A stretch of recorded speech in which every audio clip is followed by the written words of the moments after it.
Hi viewers, today we are going to start the most interesting concept, that is the resonance frequency of the RLC circuit. यहाँ पर हम लोग quality factor और power factor भी पढ़ेंगे. Before starting with the resonance frequency of RLC circuit, we have to think of what is resonance frequency, and how can we use the concept in this RLC circuit.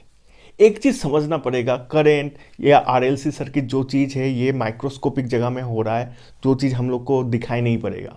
तो एक काम करते हैं, resonance हमारा nature में कैसे होता है, जो चीज़ देखने को मिलता है, सुनने को मिलता है रेजोनेंस, उसको पहले समझ के कंसेप्ट यहाँ पर यूज़ करेंगे. फर्स्ट ऑफ ऑल रेजोनेंस क्या होता है उसका आंसर ले लेते हैं. आफ्टर दैट रेजोनेंस फ्रीक्वेंसी में आएंगे. रेजोनेंस के लिए आपको एक एक्सटर्नल वाइब्रेशन ज़रूरत होगा, मतलब कोई वाइब्रेट हो रहा है, वो क्या करेगा, अपना सराउंडिंग में कोई मॉलिक्यूल्स या मॉलिक्यूल का स्ट्रक्चर को या मॉलिक्यूल का स्ट्रक्चर को बोलेगा भाई तू हायर एम्पलीट्यूड में वाइब्रेट हो. अच्छा, अभी एक क्वेश्चन आ रहा है, हायर एम्पलीट्यूड में वाइब्रेट होना और हायर फ्रीक्वेंसी में वाइब्रेट होना में डिफरेंस क्या है. कोई भी चीज़ अगर हायर एम्पलीट्यूड में वाइब्रेट हो रहा है उसका मतलब उसके for the timing the frequency is low. अगर वो हायर फ्रीक्वेंसी में वाइब्रेट हो रहा है that means it is vibrating very fast. इसका फ्रीक्वेंसी बहुत ज़्यादा है but the amplitude is very low. But we have to consider that science have exception in every situation. For the timing we have to consider this and this to understand the what is higher frequency and higher amplitude. समझ में आ गया. अगर कोई resonance अपना surrounding का कोई object को higher amplitude में वाइब्रेट करवाएगा तो फायदा क्या. अगर वाइब्रेशन साउंड है तो हम लोग को सुनने को मिलेगा, तो हमको जोर का आवाज़ एक तो सुनने को मिलेगा. अब सोचो कोई एक ब्रिज है, ब्रिज के ऊपर बस जा रहा है, लॉरी जा रहा है, गाड़ी जा रहा है, वहाँ पर तुम खड़े होगे तब लगेगा कुछ वाइब्रेशन हो रहा है, छोटा वाइब्रेशन हो रहा है, तो ब्रिज तो खराब नहीं होगा. अगर किसी भी तरह से विंड चला और एक ब्रिज इतना ज़्यादा एम्पलीट्यूड से वाइब्रेट किया तो वो ब्रिज टूट सकता है. तो the basic reason is if it vibrate in higher amplitude and it vibrate in smaller amplitude, what happens, the consequences आपके दिमाग के सामने में है. ये चीज़ समझने के लिए मैंने कुछ वीडियो आपके सामने रखा हूँ, पहले आप वो देखो, फिर हम लोग कुछ टेक्निकल क्वेश्चन करेंगे, क्रिटिकल एनालिसिस करके ये माइक्रोस्कोपिक वर्ल्ड में रेजोनेंस फ्रीक्वेंसी को एस्टैब्लिश करेंगे as well as the quality factor. Let's see it. Only a 35 mile an hour wind is blowing, but this apparently sets up a rhythmic swinging of the bridge, which increases with each swing. Swinging road and the suspension cables give way and plunge. Hello, this is the tuning fork of 512 frequency. You can hear the sound of this tuning fork. Now it will use for the resonance sound. Using this apparatus, we'll show you. You can hear the sound. It is very loud. That means this vibration is forcing this tube to vibrate in a higher amplitude. Now this frequency is very fixed and there is a reading. 85 is written over here. 85 is written over here. Now if I change, the reading will go down, and now if I try to resonate it, it is not resonating. That means we need a fixed frequency for the resonance. Thank you. Now it's time to critical analyze what we have seen. The first question we have to make that who is the receiver and who is the external vibration. In tuning fork experiment, the tuning fork itself is the external vibration और जो apparatus था वो अपना receiver था. अब एक aspect देखो, मेरा ट्यूनिंग फोक फिक्स्ड है तो मैं अपना जो वाटर कॉलम था उसको एक स्पेसिफिक लेवल में लाया, वहाँ पर वो रेजोनेट हुआ. जब मैंने चेंज कर दिया, वाटर लेवल को पूरा नीचे आ गया, तो 512 फ्रीक्वेंसी से वो रेजोनेट नहीं हुआ. तो अब हम लोग को ये क्वेश्चन करना है, ये नया वाटर कॉलम क्या रेजोनेट नहीं हो सकता है? हाँ, हो सकता है. अगर मैं अपना जो सोर्स है 512 फ्रीक्वेंसी था उसको चेंज कर लूँ, नया कुछ फ्रीक्वेंसी लाऊं, तो रेजोनेट हो जाएगा, जोर का आवाज़ मिलेगा. इससे कंक्लूजन क्या हुआ?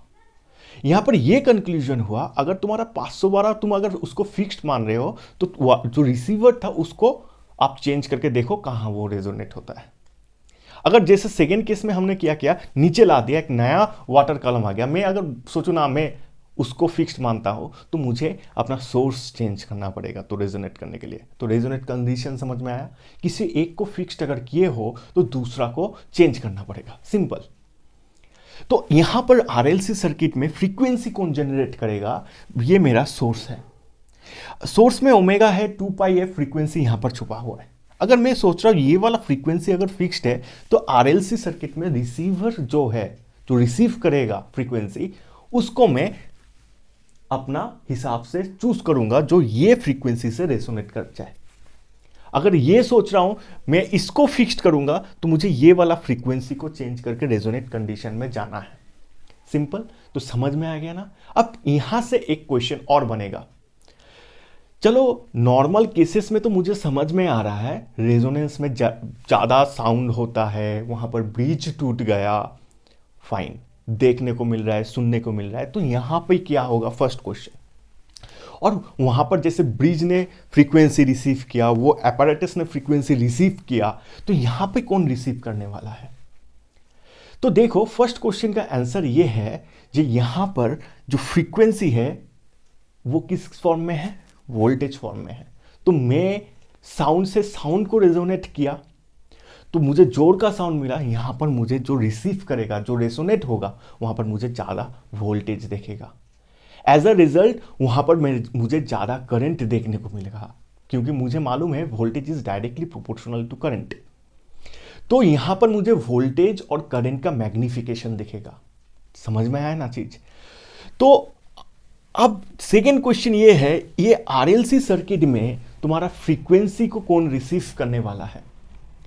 आप अगर रेजिस्टेंस का फॉर्म देखोगे, this resistance represent by R, XL, XC. XL और एक्सी ये फ्रीक्वेंसी डिपेंडेंट है। XL equal to omega L, that is 2πfl, xc equal to 1 by omega c 2πfc. That means these two are depend on frequency. They will receive. If I see some magnification of voltage or magnification of current, there will be here. अब ये चीज समझने के लिए आपके screen के सामने मैं एक क्वेश्चन दे रहा हूं, तो ये समझ में आएगा, बोलेगा नहीं आपको रेजोनेट हो रहा है, समझना पड़ेगा। क्वेश्चन देखो, यहां पर यह बता रहा है सीरीज कनेक्शन में आरएलसी सर्किट है, जहां पर एक सोर्स 200 वोल्ट और 50 हर्ट्ज लेके रखा हुआ है। अब नॉर्मल कंसेप्ट में क्या होता है, 200 अगर मेरा वोल्ट है, वो छोटा छोटा पोर्शन में डिवाइड होगा और छोटा पोर्शन को ऐड करेंगे तो 200 आना चाहिए। ये मेरा केवीएल है, कर्सर्स वोल्टेज लॉ। लेकिन यहां पर देखो रेजिस्टेंस में ये बता रहा है 200 वोल्ट लेके बैठा है, और इंडक्टर और कैपेसिटर में 250 वोल्टेज लेके बैठा हुआ है। That means total voltage is 700 volt. That means I have seen the magnification of voltage over here. अब ये सोचो, अगर रेजोनेट फ्रीक्वेंसी में वोल्टेज का मैग्निफिकेशन हुआ तो मेरा क्या केवीएल को ये वायलेट कर रहा है? तो इसको कैसे समझाओगे? इसको समझाने के लिए मुझे चाहिए फेजर डायग्राम। अब क्वेश्चन ये करो, फेजर डायग्राम बनाते क्यों है? ये मैंने लास्ट वीडियो में भी समझाया था, चलो यहां पर फिर डिस्कस करते हैं। फेजर डायग्राम इसलिए देखा गया था, हमारा जनरल कंसेप्ट है V equal to V naught sine omega T. अगर है मेरा वोल्टेज, मेरा I equal to I naught sine omega T, ये नॉर्मल केसेस में रहता है करंट का एक्सप्रेशन। मुझे ये देखना है ईच एंड एवरी सर्किट क्या ऐसा ही भी वोल्टेज अगर देंगे तो करंट ऐसा ही होगा? तो मुझे आंसर मिला था ना। रेजिस्टेंस में तो ऐसा ही मिलता है, रेजिस्टेंस में ऐसा ही मिलता है, खाली यहां पर मैग्नीट्यूड में क्या था, V नॉट बाई आर। जो भी हो, this is one kind of I equal to I naught sine omega T. अगर ऐसा है तो तुम देखो वोल्टेज जिधर है उसका फेजर सेम है, क्योंकि ये ओमेगा टी था। अब यहां से तुम यहां पर स्विच करोगे तब देखो यहां पर करंट क्या था। अगर voltage V equal to V naught sine omega T, है, तो यहां पर होगा I equal to V naught by omega L sine omega T minus pi by two. तो यहां पर वोल्टेज करंट का एक्सप्रेशन चेंज हो चुका है। यहां पर क्या होगा, अगर मेरा वोल्टेज ऐसा है, मेरा करंट क्या होगा, I equal to V naught by 1 by omega L sine omega T plus pi by two. मेरा कहने का मतलब ये है, तुम्हारा वोल्टेज अगर तुम्हारे कमांड में है, नोन है, तो करंट अपने आप को कैसे चेंज करता है, इससे हमको फेजर डायग्राम का ये कंसेप्ट मुझे फेजर डायग्राम से मिलता है। ये करंट और इसका पोजीशन क्या है, दोनों एक ही जगह से आ रहा है कि एक ही जगह से नहीं आ रहा है। इसको कहा जाता है करंट लैग कर रहा है, लीड कर रहा है। अगर तुम खुद से क्वेश्चन करो रियलिटी में लैग लीक होता कैसे है, चलो मैं इसको समझाता हूं। करंट ने लैग किया, एक ऐसा सिचुएशन देखो, तुमने पहले दिन का अगर जैसे टीवी अगर चालू किए थे, कलर टीवी चालू कर दिया, चिस करके आवाज हुआ, साउंड आना चालू हो गया, पिक्चर 2 अभी भी चला नहीं है, तो वोल्टेज तो पहले आ गया, अब भी करंट किसी किसी एपरेटस को ऑन करने वाला है, तो वहां पर वोल्टेज तो आ गया पहले, फिर करंट घुसेगा, काम करेगा, फिर पिक्चर ट्यूब को ऑन किया, तो that is called current lag by something. Current lead by मतलब करंट पहले घुस जाएगा, वोल्टेज बाद में आएगा, इसका मतलब ये है। तो ये फेजर डायग्राम से हम लोग को ये मालूम चल रहा है कौन आगे जाने वाला है, कौन पीछे आने वाला है। अब ये कंसेप्ट से हम लोग ऐसे करके लिखे हैं, मुझे नॉर्मल अगर रेजोनेंस में नहीं है, V divide in VR, VL and VC, और यहां पे करंट अपना जो पोजीशन है सेम रखेगा, 90 डिग्री से पीछे चलेगा और 90 डिग्री से आगे चलेगा, ये समझ में आ गया है। अब ये करंट जब पूरा सर्किट में घूमेगा, उसको नेट रेजिस्टेंस मिलेगा, नेट रेजिस्टेंस से वो अपने आप को तोलेगा। तो रेजिस्टेंस या नेट वोल्टेज क्या काम कर रहा है, वो मुझे इसका फेजर डायग्राम से मालूम चलेगा। सो माय फेजर डायग्राम, ये दोनों सेम है, हर टाइम हम लोग VR से स्टार्ट करेंगे, VR, और यहां पर ही मेरा करंट है I, एक ही डायरेक्शन में ओमेगा टी में, ठीक है। अब देखो करंट के रेस्पेक्ट में, तीनों में करंट सेम है, सीरीज में करंट फिक्स रहता है, करंट के रेस्पेक्ट में ये 90 डिग्री ऊपर है VL, करंट के रेस्पेक्ट में 90 डिग्री ऊपर है VL, अब करंट के रेस्पेक्ट में 90 डिग्री नीचे है VC। अब देखो जो क्वेश्चन था ना, उसको थोड़ा देख लेते हैं। तो यहां पर 200 वोल्ट था, यहां पर 250 वोल्ट था, यहां पर 250 वोल्ट था। अब देखो ये दोनों इक्वल एंड ऑपोजिट डायरेक्शन में काम कर रहा है, तो ये कट के 0 हो जाएगा, और जो एक्सटर्नल वोल्टेज था और रेजिस्टेंस का वोल्टेज है, दोनों सेम है। समझ में आया ना? तो मेरा ये दोनों नेट वोल्टेज कैंसिल आउट होके 0 हो जाएगा। अगर नेट वोल्टेज कैंसिल आउट होके 0 हो रहा है, तो नेट रेजिस्टेंस भी 0 हो जाना चाहिए। और ये रेजिस्टेंस 0 हो रहा है बोल के करंट भी अपना उछाल मार रहा है। नेट करंट जो है वो भी उछाल मारेगा, क्योंकि करंट वहां पर ज्यादा होगा जहां पर उसको रेजिस्टेंस एकदम 0 के बराबर या एकदम नेग्लिजिबल है, तो वहां पर करंट अपना उछाल मारेगा। तो रेजोनेट फ्रीक्वेंसी में करंट का चाल कैसा होगा? High magnitude. नेट जो करंट होगा वो हाई मैग्नीट्यूड, बिकॉज यहां पर जो रेजिस्टेंस है, नेट रेजिस्टेंस, वो 0 हो जा रहा है। अच्छा, अगर 0 हो जा रहा है, तो यहां पर इंपीडेंस जिसको कहा जाता है net resistance of this circuit, that is √/r² plus XL minus XC whole square. तो मुझे मालूम है दिस टू आर रिसीवर, और यहां पर नेट वोल्टेज 0 हो रहा है, तो मेरा जो नेट जो रेजिस्टेंस है ये एक्सप्रेशन में, that is XL minus XC, it should be equal to 0। तो दैट्स वाई यहां पर करंट अपना मैग्निफिकेशन दिखाएगा, जैसे वोल्टेज अपना मैग्निफिकेशन दिखाया। So I will consider this the impedance is totally depends on R. तो मैं ये कह सकता हूं ये आरएलसी सर्किट रेजोनेंस कंडीशन में तो प्योरली रेजिस्टिव हो जाता है, ठीक है ना। तो अगर वो प्योरली रेजिस्टिव हो जाता है तो XL माइनस XC ये जगह टोटल नेट रेजिस्टेंस जीरो हो जाएगा। अगर नेट रेजिस्टेंस जीरो हो जाए XL इक्वल टू XC, ये मेरा रेजोनेटिंग कंडीशन आ गया। यहां से मैं फ्रीक्वेंसी को लाने चाह रहा हूं 1 by omega C equal to omega L।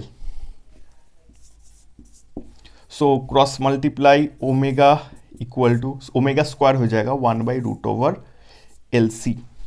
यहां से मैं रेजोनेट फ्रीक्वेंसी ला सकता हूं क्योंकि 2 pi f equal to omega 1 by root over LC। अगर ये 2 पाई को मैं यहां पर लेके आता हूं तो मेरा फाइनल फॉर्मूला बनता है 1 by 2 pi root over LC। तो तुम L और C को ऐसे करके सिलेक्ट करो, जो मेरा जो फ्रीक्वेंसी है यहाँ पर अगर तुम 50 हर्ट्ज लिए थे यहाँ पर ऐसे करके सेट करो जो 50 से इक्वल हो जाए, और एट दैट सिचुएशन इतना इंसिडेंट होने वाला है। समझ में आया ना। अगर तुम R और L को ठीक से सही से नहीं लोगे, दोनों में फ्रीक्वेंसी का डिफरेंस आएगा, तो वो रेजोनेटिंग कंडीशन नहीं है। तो एक एक करके मिला क्या, रेजोनेंस में कुछ ना कुछ ज़्यादा होता है। जैसे वहाँ पर साउंड मिला था, यहाँ पर वोल्टेज मैग्निफिकेशन हुआ, वोल्टेज मैग्निफिकेशन के साथ साथ करंट अपना मैग्निफिकेशन दिखाएगा। अगर करंट के एक्सपेक्ट में सोचोगे, करंट वहाँ ज़्यादा होता है जहाँ पर नेट जो रेजिस्टेंस है रिसीवर में वो क्या हो जाए, ज़ीरो हो जाए या नेग्लिजिबल हो जाए। तो मेरा जो एक्सप्रेशन था यहाँ पर रिसीवर का नेट रेजिस्टेंस ऐसा है, उसको हम लोग ज़ीरो कर दिए। तो मेरा टोटल जो करंट है वो अब रेजिस्टेंस के ऊपर डिनोट होगा। अगर मैं ये रेजिस्टेंस को डिक्रीज करवाऊं तो करंट और उछाल मारेगा और इजीली मूव करेगा। ये चीज़ भी दिमाग में नोट कर लो। यहाँ से मुझे फ्रीक्वेंसी मिल गया, फ्रीक्वेंसी और रिसीवर के बीच में कुछ ना कुछ रिलेशन आ गया है। अगर अब सोचो, यहाँ पर सोचो ये L और C का वैल्यू कुछ हो, यहाँ पर बैठा दिए तो मुझे फ्रीक्वेंसी एक मिलेगा, तो मुझे यहाँ पर वो फ्रीक्वेंसी के हिसाब से सोर्स को चेंज करना पड़ेगा। समझ लो, जैसे अभी 50 हर्ट्ज था क्वेश्चन में, तो 50 हर्ट्ज मेरा क्या, ये फ्रीक्वेंसी फिक्स्ड हो गया। अब L और C को अच्छा से अरेंज करना पड़े जो ये टोटल वैल्यू 50 हो जाए। चलो अब तुम मार्केट से कोई भी L और C लेके आए हो, उसका वैल्यू ले लिए यहाँ पर बैठा है, जो फ्रीक्वेंसी मिला वो फ्रीक्वेंसी अब सोर्स से अगर मिल जाए, अगर तुम वैसा फ्रीक्वेंसी को छोड़ोगे अपने कंट्रोल से, तो फिर रेजोनेट होगा। दो तरह से रेजोनेट हो सकता है, ठीक है ना। तो रेजोनेट में ज़्यादा घबराने का बात नहीं है, और रेजोनेट फ्रीक्वेंसी ऐसे करके है, और रेजोनेंस में ये रिसीवर है, बात खत्म। अब क्वालिटी फैक्टर आता है। क्वालिटी फैक्टर समझने के लिए हम लोग को ये सोचना है, ये जो रेजोनेटिंग फ्रीक्वेंसी है, एक मिनट, ये जो रेजोनेटिंग फ्रीक्वेंसी, यहां से एक चीज और क्वेश्चन पूछा जा सकता है, in resonating condition what is the phase difference between current and voltage, net voltage, बोल सकते हो। अच्छा देखो, इसका आंसर देखो, यहां पर मेरा जो VR था, यहां पर ही V करंट था, ये ओमेगा T था, दोनों सेम था। अगर कोइंसाइडेड है और ये वाला तो कट गया रेजोनेट कंडीशन में, तो मेरा ये ही नेट वोल्टेज है, यही नेट करंट है, ये दोनों में एंगल कितना है, 0 डिग्री। तो याद रखो, अगर क्वेश्चन पूछ भी ले जे फाइनली इसमें फेजर का कितना एंगल का गैप है, अब बताओ 0 डिग्री। अगर तुम यहां पर पावर निकाल रहे हो और पावर फैक्टर निकाल रहे हो, power equal to VI cos phi, cos phi का वैल्यू कितना है, 0। तो cos फाई अगर 0 हो जाए तो 1, cos 0 1 होता है, तो power equal to simply P equal to VI convert हो जाएगा, cos फाई 0 डिग्री। अब cos फाई को कहा जाता है पावर फैक्टर, तो उसका वैल्यू कितना हो जाएगा, 1। तो cos फाई में क्या हो जाएगा, cos 0 that is equal to 1। यहां पर पावर फैक्टर होता है यूनिटी, दैट मीन्स 1 वैल्यू आता है, ठीक है ना। तो याद रखना, ये शॉर्ट क्वेश्चन में पूछा जा सकता है, पावर फैक्टर और पावर दोनों में डिफरेंस है। अब हम लोग क्वालिटी फैक्टर लेके काम करते हैं। रेजोनेट कंडीशन में we are going to analyse what is quality factor. तो first of all quality factor is a unitless quantity, ठीक है ना। तो सेम चीज का रेशियो है। अगर ये सेम चीज का रेशियो है, किसका रेशियो है पहले समझ लेते हैं। मैं अपना एनालिसिस देता हूं, बुक में बैंडविड्थ से किया गया है। बैंडविड्थ एक्चुअली कम्युनिकेशन सिस्टम के ओर इंडिकेट करता है। मैं नहीं चाह रहा हूं क्योंकि वो सिलेबस में नहीं है, तो मैं कम्युनिकेशन सिस्टम के ओरिएंटेड में नहीं सोचूंगा। तो बैंडविड्थ का भी मैं यहां पर डिफाइन कर दूंगा मैं अपना कंसेप्ट से। तो पहले समझो this is unitless quantity and ratio of two resistance.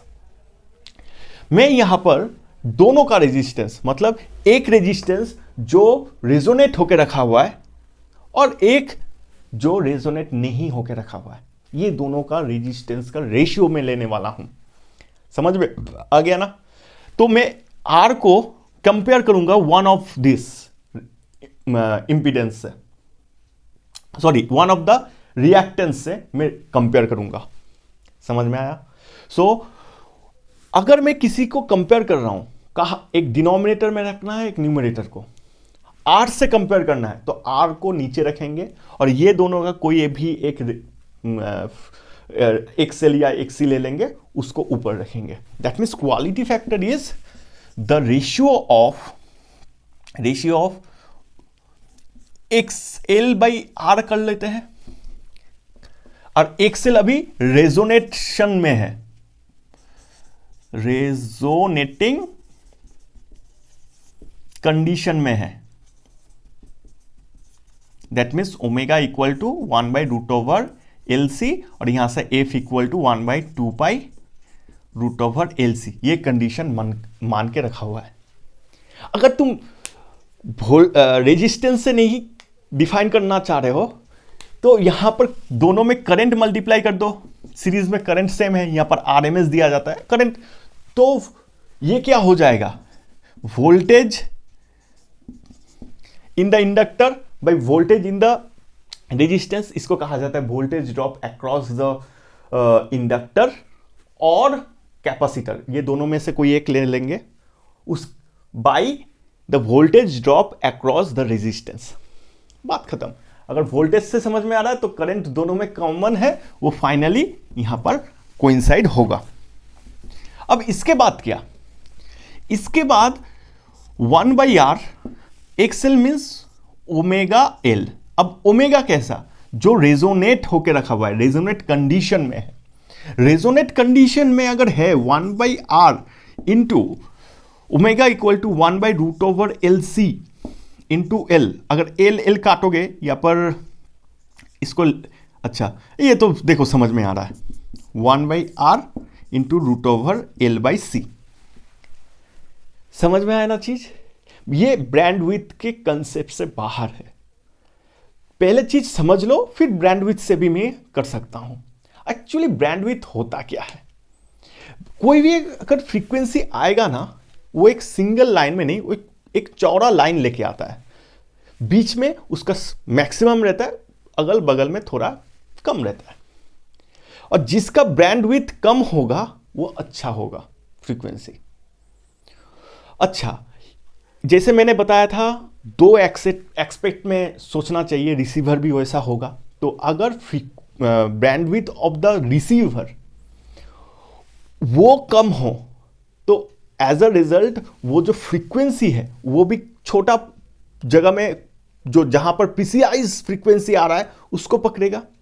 अगर वो बड़ा हो, जो रिसीवर आरएलसी सर्किट का बैंडविड्थ अगर बड़ा हो, तो वो क्या करेगा, तो यहां पर ज्यादा फ्रीक्वेंसी घुसा लेगा, तो एक दो फ्रीक्वेंसी और घुस सकता है। चलो इसको समझते हैं। तो ये तो क्वालिटी फैक्टर में समझ गया। अभी देखो रेजोनेट में क्या हो रहा है। देखो, मुझे मालूम है एट रेजोनेट फ्रीक्वेंसी में टोटल फंडा है करंट का। करंट से समझेंगे, बोलेगा यहां पर पावर आधा हो जाएगा, नहीं, करंट से समझो। अगर करंट पूरा ले रहे हो ना कंसेप्ट, तो करंट का कंसेप्ट ले लो। तो in this situation current will एक पीक लेगा। अब ये जो पीक है, this is the frequency that is resonating 1/2π√LC। चलो ये वाला चीज समझते हैं। रेडियो में ही तो हम लोग फ्रीक्वेंसी छोड़ा जाता है, कोई रेडियो स्टेशन से वो कैच किया जाता है। तो एट दैट सिचुएशन समझ लो, यहां पर रेडियो एफएम है, FM 98.1 मेगाहर्ट्ज, इसको वो रिसीव कर रहा है। इसके बगल में और एक ठो फ्रीक्वेंसी है। अब रेडियो ने इसको रिसीव किया। अब इसको कैलकुलेट कैसे करोगे? अब देखो, ये यहां पर इंटरसेक्ट कर रहा है। इसका जो अमाउंट ऑफ करंट है, यहां पर बिग एफएम समझ लो, ये 91.9 एफएम है। ये जो करंट है और ये जो रेजोनेट करवाएगा जो करंट है, दोनों में बहुत अंतर है। तो मैं रेडियो में इसका फ्रीक्वेंसी देखूंगा। अगर मेरा ये जो रेजोनेशन है ये इतना पतला नहीं होके थोड़ा मोटा हो जाए, इसको कहा जाता है बैंडविड्थ। अगर ये मोटा हो जाए तो क्या होगा? मेरा तो पीक सेम है लेकिन ये मोटा होकर रखा हुआ है। अब ये जो सिग्निफिकेंट करंट पहले यहां पर था,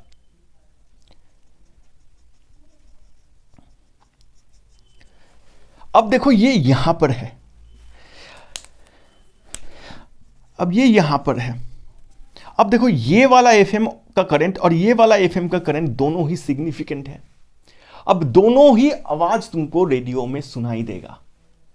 अगर कोई रेडियो लिए हो, उस दोनों का पीक वैल्यू सेम है, बट एक में ऐसा है और सेकंड केस में ऐसा है, तुम कौन रेडियो को लेना चाहोगे? Obviously the initial case. तो अगर तुमको ये कंडीशन में क्या समझ में आ रहा है, ये तो रेजोनेट है, मतलब एल और सी को तुम चेंज नहीं कर सकते हो। चेंज क्या कर सकते हो? ये करंट को श्रिंक अगर करना है, ये कंडीशन में अगर श्रिंक करवाना है, मतलब इसको ये करना है, तो इसको खींच के ऊपर टान दो। अगर ये तुम्हारा खींच के ऊपर आ जाए तो ऑब्वियसली ये श्रिंक हो जाएगा। ये श्रिंक होगा कब? जब रेजिस्टेंस घटेगा। रेजिस्टेंस घटेगा तो करंट अपना वैल्यू ज्यादा कर लेगा। ठीक है ना? यही तो कंडीशन है ना। वहां पर एक ही कंसेप्ट लगा रहे हैं, करंट को मैग्नीफाइड करना है। कैसे करोगे?